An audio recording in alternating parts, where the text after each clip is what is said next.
মগরাহাট পূর্বে তৃণমূলের জোর প্রচার, সভায় উপচে পড়া ভিড়। ভোট যত দোরগোড়ায় আসছে ততই তীব্র হচ্ছে মগরাহাট পূর্ব বিধানসভায় তৃণমূল কংগ্রেসের প্রচার। একদিকে সেলিম লস্করের তত্ত্বাবধানে গোকুনি এলাকায় বিশাল প্রচার সভা অনুষ্ঠিত হয়, যেখানে হাজার হাজার মানুষের স্বতঃস্ফূর্ত অংশগ্রহণ লক্ষ্য করা যায়। অন্যদিকে প্রার্থী শর্মিষ্ঠা পুরকাইতের সমর্থনে খনকার বাজার ও কলস বাজারে দুটি পথসভা হয়। বিকালের সভার পর সন্ধ্যার দ্বিতীয় সভাতেও উল্লেখযোগ্য ভিড় দেখা যায়। সভায় উপস্থিত ছিলেন পঞ্চায়েত সমিতির সভাপতি রুনা ইয়াসমিন, যুবনেতা বাচ্চু শেখ এবং ইউনুস আলী মল্লিক সহ অন্যান্য নেতৃত্ব। সভায় বক্তব্য রাখতে গিয়ে শর্মিষ্ঠা পুরকাইত এসআইআর প্রসঙ্গে নির্বাচন কমিশনের ভূমিকা নিয়ে উদ্বেগ প্রকাশ করেন। তিনি অভিযোগ করেন, বহু মানুষের নাম ভোটার তালিকা থেকে বাদ যায়, আতঙ্ক তৈরি হয়েছে। তবে তিনি আশ্বাস দেন, মমতা বন্দ্যোপাধ্যায় ও অভিষেক বন্দ্যোপাধ্যায়ের নেতৃত্বে বৈধ ভোটারদের অধিকার রক্ষা করা হবে। ভোটারদের বিভ্রান্ত না হয়ে গণতান্ত্রিক প্রক্রিয়ায় অংশ নেওয়ার আহ্বান জানান তিনি। উত্তরসূরি স্বাধীনতা বিরোধী আন্দোলন যারা করেছিল তাদের বিরুদ্ধে লড়াই করেছেন আপনারা, ভারত ছাড়ো আন্দোলনে লড়াই করেছেন আপনারা, সিপাহী বিদ্রোহে লড়াই করেছেন আপনারা, বিজেপি বিরোধী লড়াই করেছেন আপনারা, এই বাংলা বাঁচানোর লড়াই করেছেন আপনারা, মাটি বাঁচানোর লড়াই করেছেন আপনারা, আর এই 26-এ লড়াই করবেন আপনারা। কারণ লড়াই যাদের রক্তে তাদের কেউ পারবে না রুখতে। এই লড়াইটা আপনাদের করতে হবে।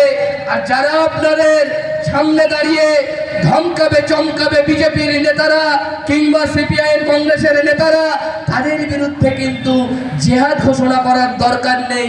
শুধু মেরুদণ্ডটা সোজা রাখবেন, শিরদাঁড়াটা শক্ত রাখবেন, আর তাদের বলে দেবেন যে বন্ধু আমাদের সাথে পাঙ্গা নিও না, আমাদের সঙ্গে পাঙ্গা নিলে আমরা চাঙ্গা হয়ে যাই। আমাদের সঙ্গে আমাদেরকে চমকাবে না, আমাদের চমকালে আমরা ধমকাতে জানি, আমাদের ধমকালে আমরা গর্জাতে জানি, আমাদের গর্জালে আমরা বর্ষাতে জানি। তাই আমাদের সঙ্গে পাঙ্গা নিও না, আমাদের সঙ্গে পাঙ্গা নিলে আমরা সেলিম লস্করের নেতৃত্বে চাঙ্গা হয়ে যাই।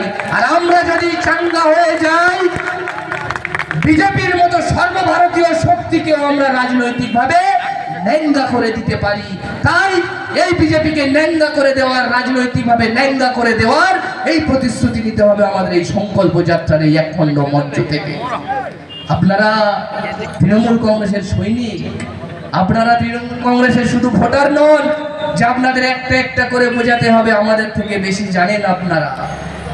আমরা যদি মাইক আপনাদের কাছে দিই তৃণমূল কংগ্রেসের হয়ে 2-3 ঘন্টা করে বলতে পারবেন আপনারা তৃণমূল কংগ্রেসের এই পর্যায়ের সৈনিক। আপনারা আগামী কাল থেকে গ্রাম গ্রামান্তর প্রত্যেকটা ঘরে ঘরে পৌঁছে যান তৃণমূল কংগ্রেসের পতাকা কাঁধে বহন করে, মমতা বন্দ্যোপাধ্যায়কে চতুর্থবার মুখ্যমন্ত্রী করার সংকল্প নিয়ে। কারণ যারা আজকে আমাদের বিরুদ্ধে রুখে দাঁড়িয়ে যারা আজকে বলছে তৃণমূলের বিষোদ্গার করছে, তৃণমূলের হয়ে বদনাম রটাচ্ছে, শুধু মনে রাখবে আমাদের এই সম্প্রীতির আকাশকে যারা পর্যুদস্ত করছে, বারুদের গন্ধ দিয়ে, সাম্প্রদায়িকতার গন্ধ দিয়ে যারা আমাদের সম্প্রীতিকে নষ্ট করতে চাইছে, করুক, অসুবিধা নেই। শুধু মনে রেখো, আপনাদের মনে রাখতে হবে এই কথাটা যে উঠছে বারুদ উঠতে দাও, লুটিয়ে পড়বে এই পায়ের তলায়, শুধু হাওয়ার গতি কমতে দাও। হাওয়াটা কমুক, সবাই ফিরে আসবে। কারণ কালের চক্র বক্র গতিতে ঘুরিতেছে অবিরত। আজ দেখি যারা কালের শীর্ষে, কাল তারা পদানত।